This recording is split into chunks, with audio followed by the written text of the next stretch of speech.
Assalamualaikum warahmatullahi wabarakatuh. Perkenalkan, nama saya Niswati dari Prodi Sistem Informasi semester 5. Di sini saya akan menjelaskan tentang bioinformatika. Bioinformatika didefinisikan sebagai cabang komputasi dari biologi molekuler yang merupakan teknologi pengumpulan, penyimpanan, analisa, interpretasi, penyebaran, dan aplikasi dari informasi biologi. Bioinformatika menggunakan program komputer maupun website untuk analisa data biologi dan penyimpanan sejumlah data biologi yang dihasilkan oleh proyek genom. Bioinformatika baru, salah satu pencapaian besar dalam metode bioinformatika adalah selesainya proyek pemetaan genom manusia. Selesainya proyek raksasa tersebut menyebabkan bentuk dari prioritas dari riset dan penerapan bioinformatika berubah. Secara umum dapat dikatakan bahwa proyek tersebut membawa perubahan besar pada sistem hidup kita, sehingga sering disebutkan terutama oleh ahli biologi bahwa kita saat ini berada di masa post-genom. Saat ini bioinformatika sangat mudah dilakukan karena sudah bisa diakses melalui sistem jaringan web secara gratis di internet. Beberapa tahapan antara lainnya itu adalah: yang pertama adalah mencari sekuen DNA yang diinginkan secara tepat. Yang kedua adalah membandingkan sekuen yang didapat dengan yang tersedia menggunakan BLAST. Yang ketiga adalah melakukan analisis sekuen DNA dengan whole cell. Yang keempat adalah membangun pohon filogenetik.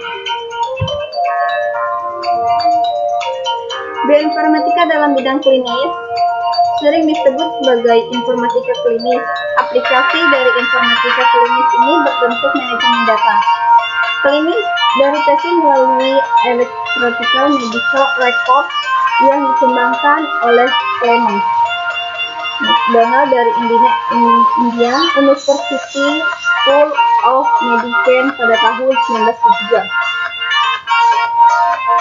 MC Donald pertama kali mengaplikasikan IFF pada 33 orang pasien penyakit gula. Sekarang INR ini telah diaplikasikan pada berbagai penyakit. Kemudian ada cabang-cabang ilmu yang terkait dengan bioinformatika itu sendiri, yaitu ada 9 cabang ya. Bisa dilihat oleh kita semua. Yang selanjutnya adalah teknologi dan penerapan bioinformatika. Teknologi bioinformatika secara umum pada saat ini banyak pekerjaan bioinformatika berkaitan dengan teknologi database. Penggunaan database ini meliputi baik tempat penyimpanan database umum seperti GenBank atau PDB maupun database pribadi seperti yang digunakan oleh grup riset yang terlibat dalam proyek pemetaan gen atau database yang dimiliki oleh perusahaan-perusahaan bioteknologi. Terdapat 3 penting pada struktur DNA dari hasil analisis kimia, yaitu adalah yang pertama adalah DNA mengandung sejumlah base purin dan pirimidin yang sama dalam helix ganda.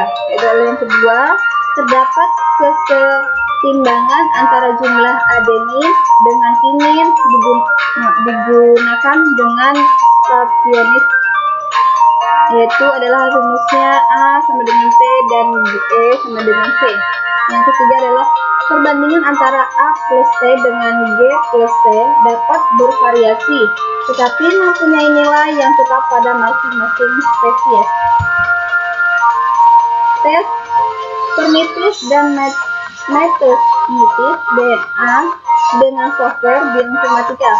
Setiap anak-anak menerima satu alel kromosom dari ayah dan satu alel kromosom dari ibu. Dengan perkembangan teknologi, pemeriksaan DNA dapat digunakan untuk mengidentifikasikan dan membedakan individu yang satu dengan individu yang lain. Itu adalah yang terakhir, identifikasi organisme berdasarkan spesifik gen individu. Itu adalah studi keanekaragaman genetik pada prinsipnya bertujuan untuk mengkaji morfosis genetik individu di dalam atau antar populasi dan untuk mengetahui faktor-faktor yang menyebabkan terjadinya modulasi atau dinamika keanekaragaman genetik dari populasi tersebut. Nah, yang B, ITF International Trusted DNA Ribosomal rDNA adalah daerah penyandi genom untuk komponen RNA ribosom pada eukariot DNA terletak pada nukleus atau inti dan monokondria. Daerah rDNA dipisahkan antara satu dengan yang lainnya. Terima kasih. Mohon maaf bila ada kesalahan kata. Dari saya akhiri. Wassalamualaikum warahmatullahi wabarakatuh.